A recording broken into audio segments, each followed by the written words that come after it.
30 years ago, Kurt Cobain's passing was ruled to be self-inflicted, but now forensic experts are saying, hey, this might have all been staged. More than 3 decades after his death shocked the music world, questions are once again swirling around the final hours of Kurt Cobain. Nirvana's lead singer was found dead April 5th, 1994, inside of a greenhouse above his Seattle garage.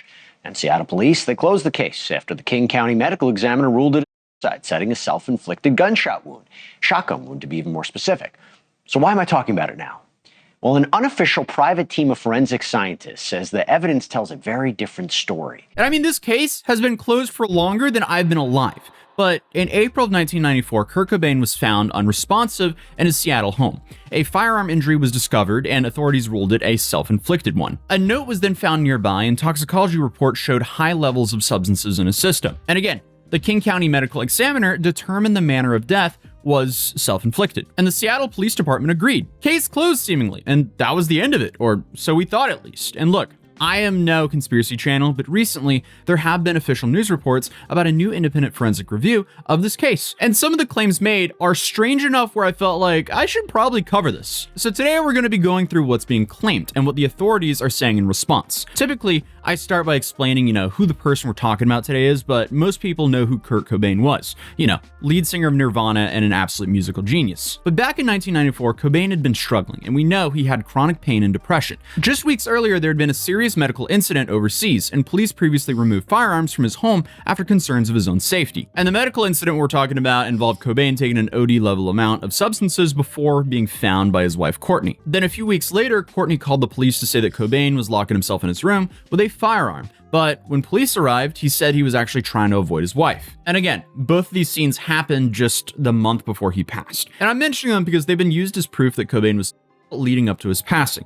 But they've also been used as proof that not everything was good in his home life. So on April 8th, an electrician installing security lighting discovered him in a room above the garage at his Lake Washington Boulevard home. At first, he thought that Cobain was asleep. Then he realized something was seriously wrong. Authorities later determined he likely passed away around April 5th, and a handwritten note addressed to his childhood imaginary friend was discovered nearby. And officially, the case was classified as a self-inflicted passing. But back then, not everyone accepted that. And that was partly due to the mess that happened in the week leading up to his passing. Because for 6 days in April 1994, Kurt Cobain was missing. One of the biggest rock stars in the world was essentially completely off the radar. Police were looking for him, his wife was looking for him, and she even hired a private investigator. But on April 1st, he called Love from Los Angeles, and she later told Seattle newspaper, he said, "Courtney, no matter what happens, I want you to know you made a really good record." And according to Courtney, that was the last time they ever spoke. He then flew back to Seattle, and on a flight, he happened to sit right next to the Guns N' Roses bassist Duff McKagan. McKagan then later said that he felt something was off. In quote, "All of my instincts told me something was wrong." After learning he left his treatment, Love canceled his credit cards and hired a private investigator, Tom Grant, to track him down. Meanwhile, Cobain was reportedly seen around Seattle on April 2nd and April 3rd. On April 4th, his mother filed a missing persons report, telling police that she feared he might harm himself. And according to the police timeline, on April 5th, he returned to his home and went into the greenhouse above his garage. He then wrote a note, he left his wallet open, possibly for identification, and then sometime around that day, he passed away. He wouldn't be discovered for 3 more days though. And almost immediately, questions started popping up. A local journalist then started doing public access segments, suggesting the case didn't make sense, with one of the main points being there just wasn't enough blood on the scene. A private investigator later said that he believed there were inconsistencies in the timeline and in the evidence. Documentaries were then made and books were then written, but by the late 90s, the story had turned into a full-blown cultural debate. Then you had a documentary created called Kurt and Courtney, which then explored the theory. Then in 2014, on the 20th anniversary, Seattle police reviewed the case again. They developed rolls of film that hadn't been processed back in 1994. They re-examined the scene photos, and once again, they reaffirmed the original conclusion. Officially, nothing changed. But here's the thing, the conspiracy never really went away. And now, in 2026, it's back. Because a new independent forensic team says they've looked at the same materials and reached a very different conclusion. And this is where it starts getting weird again. So here's what's different this time. In early 2026, multiple news outlets reported that an independent research team had taken another look at the case. And I know, I'm talking about a private forensic group, but these are peer-reviewed, published findings, meaning a whole bunch of smart people who specialize in this kind of thing looked at it and gave it 2 thumbs up. So it seems short-sighted to just dismiss this. They reviewed crime scene photos, autopsy findings, and toxicology records. And after doing that, they claim the evidence fits a staged scene. Not a self-inflicted one, a staged one. That's a massive claim. To put it lightly, Michelle Wilkins, one of the researchers, said that the forensic specialist Brian Burnett reviewed the materials for several days and concluded the death was more consistent with homicide. That is massive. So here's what they're arguing. They claim the amount of substances in his system would have left him physically incapacitated. We're talking like 20x the OD limit, so that tracks. And according to their argument, someone in that condition would struggle to coordinate movement, let alone operate a firearm. Wilkins says that Cobain would have been in a near comatose state and barely able to breathe. Secondly, they point to what they describe as oxygen-related organ damage. They argue that certain signs of the autopsy are more consistent with someone who stopped breathing due to substances rather than someone who died instantly from a firearm injury. And then they point to the scene. They describe it eerily clean. They question why his hand, which was found wrapped around the part of the firearm, didn't show any kind of visible blood splatter as they expected. Wilkins said, and quote, "There is no universe where that hand is not covered in blood." They also questioned the organization of the substance kit found nearby, saying it looked way too neatly arranged. Their argument is essentially someone under extreme physical duress would not carefully cap needles and put equipment away. They then argue that the top portion reads like someone expressing frustration about music and fame. Then they claim the final lines appear visually different, larger, more rushed handwriting, and suggest that this could indicate tampering. And I mean, that is interesting because it seems like they're implying he wrote the letter about leaving music behind and someone else added onto it. So, not gonna lie here, this looks weird. Looking at this note, I see what they mean. Suddenly, the writing gets really big and it looks a little different. But the team says they asked for the case to be reopened and authorities have responded. So the Seattle Police Department says the death was ruled self-inflicted and that remains their position. So the King County Medical Examiner's Office said they are open to reviewing new evidence,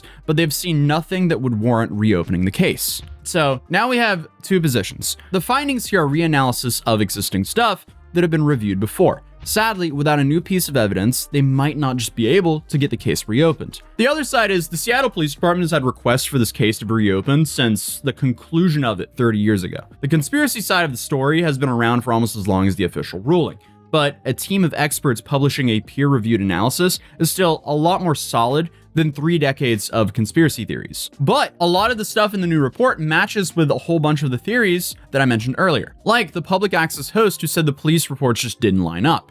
He claimed there wasn't enough visible blood for what had happened, which is pretty similar to what the recent analysis said. Then you have Tom Grant, a private investigator who had been officially hired by Courtney Love during the chaos before Cobain's passing. And afterward, he publicly said that he believed the crime scene was staged. And his arguments focused on a few big things that are, once again, also in the official report. He questioned whether someone with that level of substances in their system could physically coordinate pulling a trigger. And he also questioned the lack of clear fingerprints on certain items. Tom Grant was also the guy who pointed to the things like tour money and industry contracts as financial motives. Then there's the documentaries. Nick Broomfield's film, Kurt and Courtney explored the theory in the late 90s. That film mentions one of the most popular theories, that Courtney Love orchestrated everything. And I mean, it could make sense that people thought that she had something to do with it, because especially during this time, they were always in the news for their music, but also their relationship issues. Reports of frequent heated arguments surfaced, some escalating to physical altercations. On March 18th, police were called to their home in Seattle after an explosive fight. Cobain had locked himself in a room with a gun, threatening to take his own life. Officers managed to de-escalate the situation and seized several firearms from the house. Even their daughter, Frances, once said, "I always knew their relationship was toxic.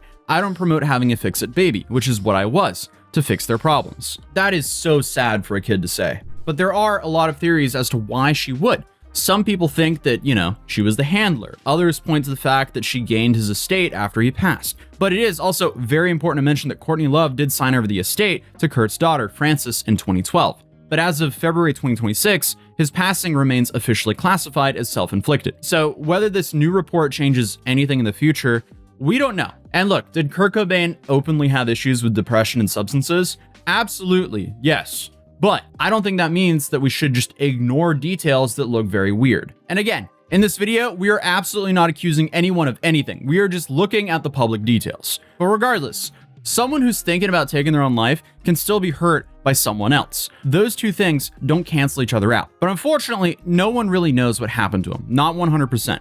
but it doesn't seem like the police department is going to look into it any further, at least for now. And honestly, that's kind of just a painful ending that some people still struggle to accept, and that's maybe why we're still talking about it. But regardless, I'll keep you guys updated. The Seattle Police Department opens this case back up, but in the meantime, I'll see you guys in the next video. Peace.